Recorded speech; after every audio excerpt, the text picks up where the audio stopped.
Évidemment, le Moyen-Âge est une période bien complexe. Entre les guerres, les famines, les maladies, le territoire est régulièrement traversé par diverses crises, contraignant la ville de Valréas à aménager son propre système défensif.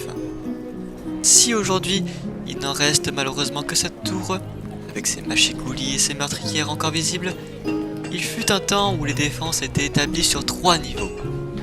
Si les 2 premiers niveaux des remparts ont été rapidement construits au XIe et XIIIe siècle, le troisième fut une toute autre histoire.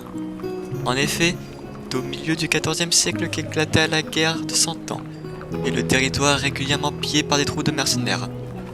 Pour les stopper, le pape Innocent VI ordonne la fortification des villes du comtat venessin. Valréas prend alors en main les travaux, mais ils le feront à leur rythme. Débutée en 1360, la construction est jugée comme étant terminée seulement à partir de 1450, alors qu'il seul un mur fut établi entre la porte d'Orange et la porte de Berteuil.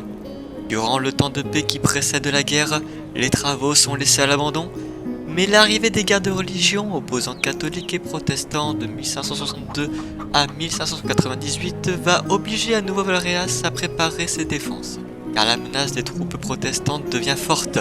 Ces derniers vont même mettre la ville à sac au début du conflit.